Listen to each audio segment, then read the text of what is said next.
Head coach Bill O'Brien explains why Western Kentucky cannot be a trap game for Boston College.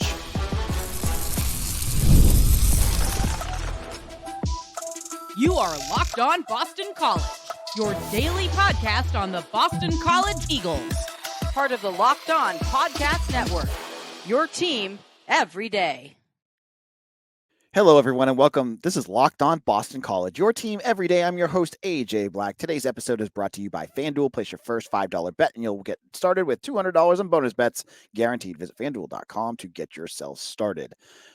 We are now on to Western Kentucky, and we have to put the Michigan State game behind you because their game is coming up in just a few days. And on Tuesday, Boston College held practice and spoke with the press about their upcoming game against the Hilltoppers. This is the first game Boston College has ever played against Western Kentucky, a team in Conference USA who sits at 3-1, with their only loss being getting their doors blown off by Alabama, which most teams would. I think BC would too. And wins against Eastern Kentucky, Middle Tennessee State, and a good one against Toledo this past week. So you look at the record, you look at what Western Kentucky can do. They've scored in the last 3 weeks, 31, 49, and 26 points. And you say to yourself, is this going to be an emotional letdown or trap game for Boston College?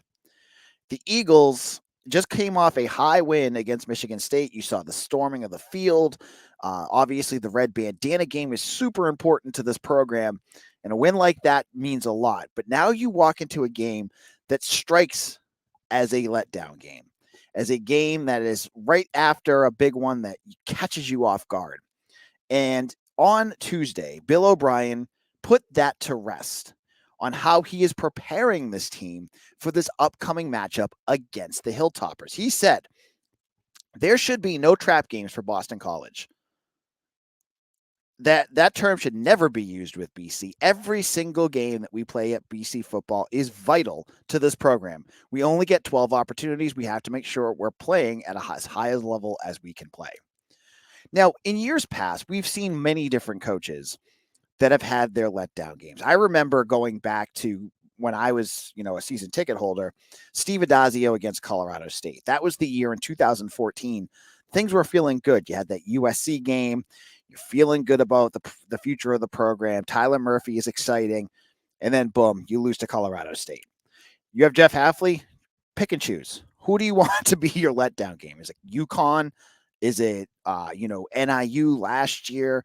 Is it, there's a million Pitt last year. I think Pitt would actually be probably the best one last year. Trap game, because Pitt was terrible and you still lost to them.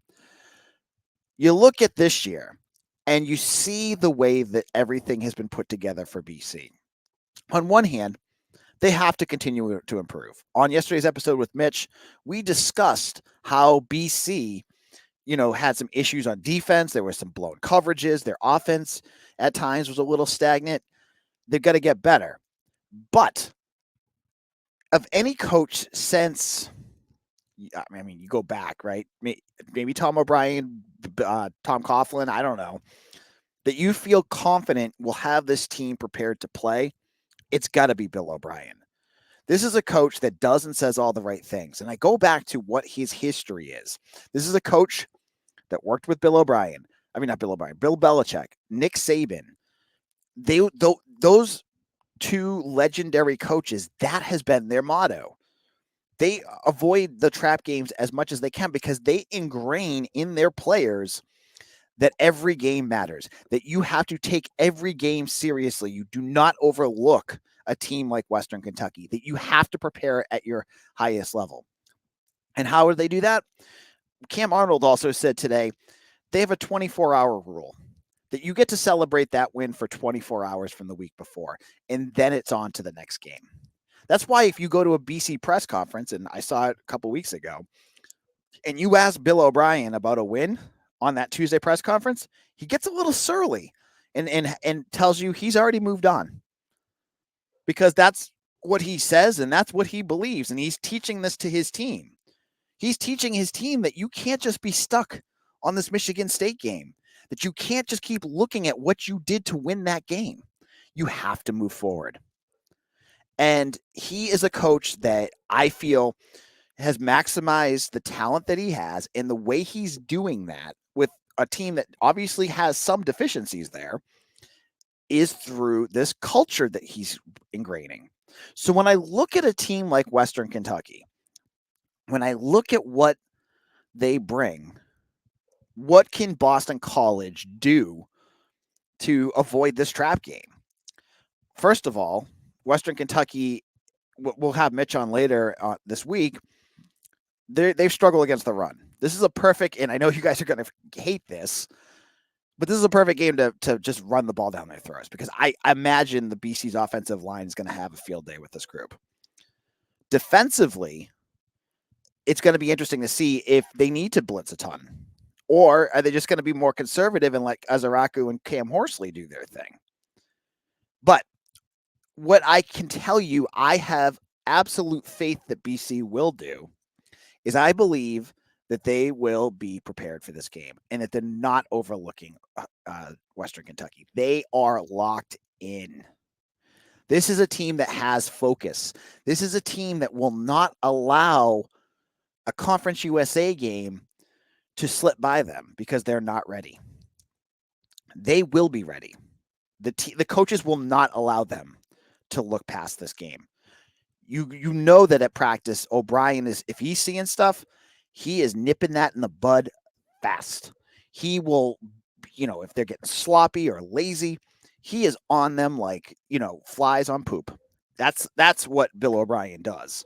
And that's kind of his system, is to hold their team accountable. And I truly believe, watching what Bill O'Brien has done through the first 4 games, that he'll have this team ready, that this team is not going to come out there sloppy. If you really believe what Bill O'Brien is doing, this is the perfect opportunity for him to showcase to you the culture that he has set at Boston College. That this is not just all words, this is what he does and what he believes. And I believe that Boston College will be ready for this one. I think they're going to be ready. I think Tommy Castellanos and that offense, they're going to have some chances to make some plays finally. After 2 weeks, you look at what BC's offense has done. They have played 3 pretty good defensive lines out of their first 4 games, and the other one was Duquesne. Say what you will about FSU's offense, which was putrid. Their defense had moments. Mizzou's defense was good, and they were good when we knew they were going into that, and so was Michigan State's defense. You get a chance now against a defense, a smaller defense, that I think BC should be able to score some points. And we'll talk more as the week goes on about what that could look like, but that's what I'm going to go with here. Now, in a moment, I want to look at one interesting trend that has happened and 2 players that I just have not seen much of so far. We'll kind of dive into that in just a moment.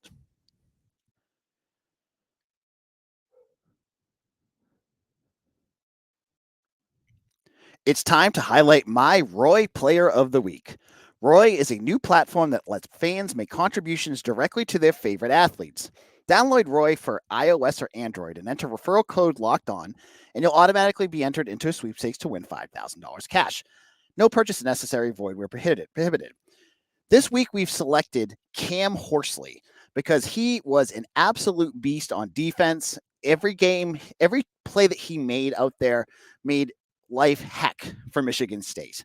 That's why I'm giving Cam Horsley $100 on Roy.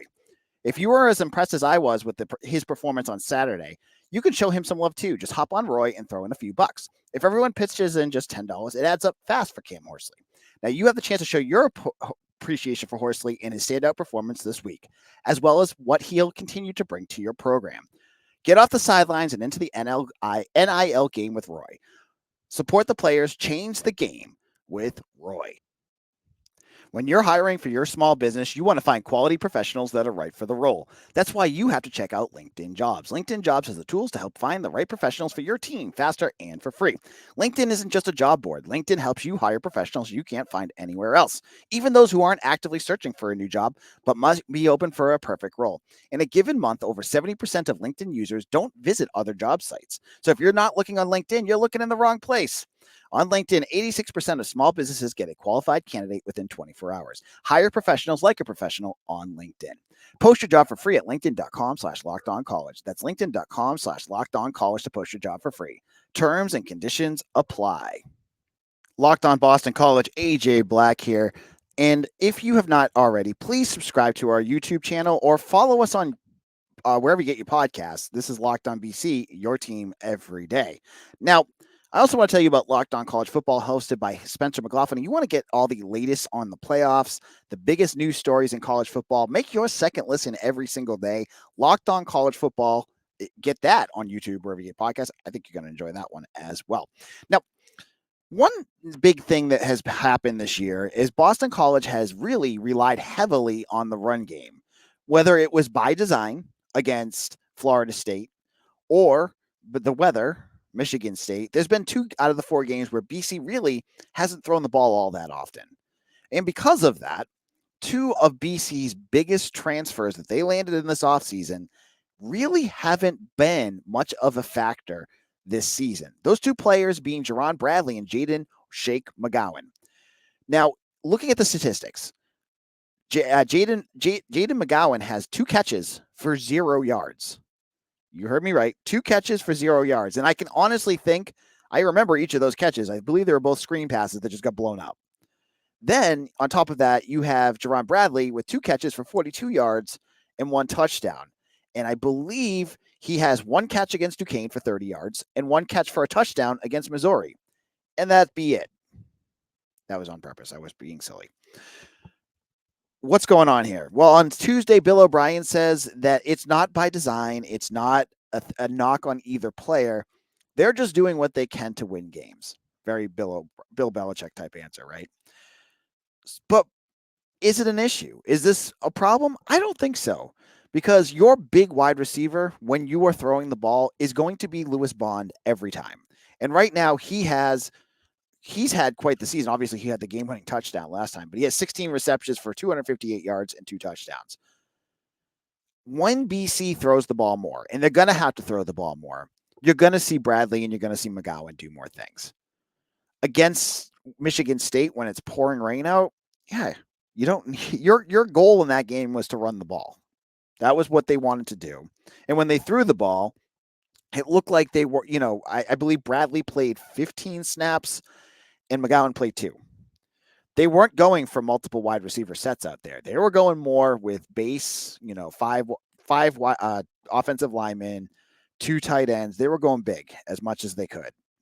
And so that has limited their role. It's just been the way the cookie has crumbled. Do I expect them to have bigger roles? I do.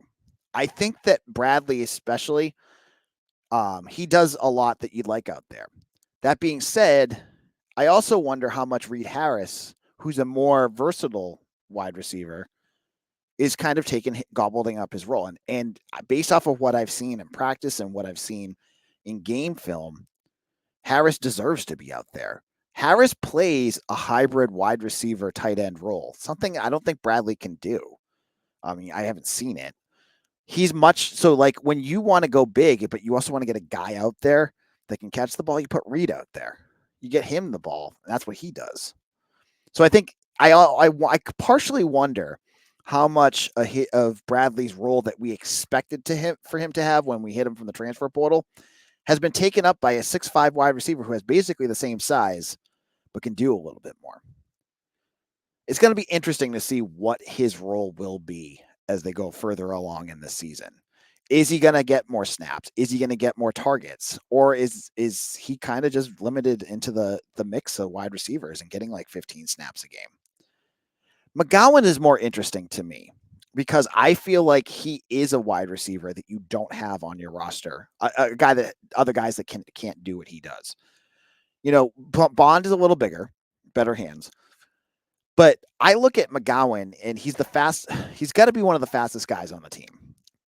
And he's got good moves. I don't want to say he's like Zay, because that's not fair. Because Zay could do things in terms of like start, stop, movement, things like that no other wide receivers can really do in college or NFL. But he's got good speed. So I think they're going to figure out ways to get him the ball. I feel like he's a guy that has too much talent and can be used in this offense in a way that other guys can't be used. So I would expect that what Bill O'Brien's saying about McGowan, about getting him the ball more, is going to be something that we're going to see as this season moves on. I do think that's going to change. And this weekend, I mean, you look at the weather against Western Kentucky right now. I'm going to pull it up on my good old phone here and tell you. Last I checked, it was going to be 65 and sunny. And Saturday, 69 and sunny. So that's a perfect day for no excuses against a smaller team to get the air under the ball a little bit if you need to too. I feel like the offense can be very versatile this weekend. You can run the ball if you need to, but I bet there's going to be some big plays for BC through the air as well. So expect Bradley to find maybe to see more snaps or McGowan to get the ball. I think this is a perfect game for them to try that out, especially if BC can get out to a lead. If they fall behind, we'll have to see what happens there. Now, the passing game, as we said before, has not been as good as you'd want it to be. And the big issue, as we had mentioned before, is that it seems like it's all or nothing right now for Castellanos. His check downs are runs. He doesn't check it down with his arm all that much. And his what he goes for is usually the home run ball. And I mean, it worked to win the game against Michigan State, totally did. But more often than not, you're playing better teams. That's going to get covered up. You're not going to be able to get those plays. So that's where I see a guy like McGowan in the future. He's going to get those underneath shots. And if he can do that with his legs, it could help this offense tremendously. So the hope is that they're going to find that the ways to get them the ball. Now, if you listen to O'Brien, that's all just part of the game plan and blah, blah, blah, blah, blah. But read between the lines. I think they will figure it out a little bit. But one guy that was missing on Saturday, we're going to talk about in our last segment. We're going to look at the running back position and a guy that didn't play much, if at all, on Saturday. We'll get into all that in just a moment. Hey, NFL fans, you can start the season with a big return on FanDuel, America's #1 sportsbook. If you're like me, not feeling good about those New England Patriots, well, you can get on FanDuel and get under their score every week. And with them playing the San Francisco 49ers at 4 p.m. on Sunday, it's a perfect one to get that under. So when you get a hunch in the middle of the game, you can check out the latest stats, view live play-by-play, and so much more on the same page where you place your bets. You'll get started with $2,000 in bonus bets guaranteed when you place your first $5 bet. That's FanDuel.com. Back here at Locked On Boston College, I'm your host, AJ Black. If you have not already thought about doing so, we have what's called a subtext program here at Locked On BC. It's called the Eagle's Nest. And it gives you direct access to me if you want to talk BC football, ask questions, get info, and get special perks throughout the season. It's all in the show notes. It's about a price of a cup of coffee a month. If you want to support our podcast, it's a great way to try it out. I hope you guys sign up. Details are in the show notes. Now, the biggest question, if you were to say to me, AJ, what was the biggest question mark that came out of that game? I could tell you I've been asked probably 24 times, and where's Kye Robichaux? My mom emailed me. My mom, Miss Black, emailed me to say, hey, AJ, what happened to Kye Robichaux? My in-laws emailed me or texted me. I swear, I'm not joking about this. This is what happened. And then on my message board, an Eagle Insider, text, Twitter, everything. Everyone wants to know what's going on Kye Robichaux. Now, if you look at Pro Football Focus's scores, according to them, he played. And now in the press box, it looked like he played. That one play, there was one play, and it was, I think, the fourth down that Castellanos got stuffed on the goal line. I think it was hard because of the red bandana uniforms to see the numbers well, but I believe he was out there. Well, on Tuesday, Bill O'Brien talked about Kye, and he had a comment to say, with O'Brien saying, I think he's doing better. He's got in for one play there during the game. He's definitely doing much better. It's not like a serious thing. It's just something that we've got to monitor. I think he's working hard to get back. Now, according to Brett Ryder and Mac Hutchinson of Eagles Daily, who were at practice today, he didn't practice. He was on the sideline, and they think he's doubtful. Well, if he's not practicing, he is doubtful. I would say he probably isn't going to play. Is this a big deal for BC? Yes and no. You know, on one hand, Kye is your big back, and it would have been, I'm sure he probably had this game circled. It's his old school. He was from Western Kentucky. But you have enough guys, I think, to mask this. I mean, Turbo Richard, I think, is going to be your best running back by the end of the season, if he's not so already.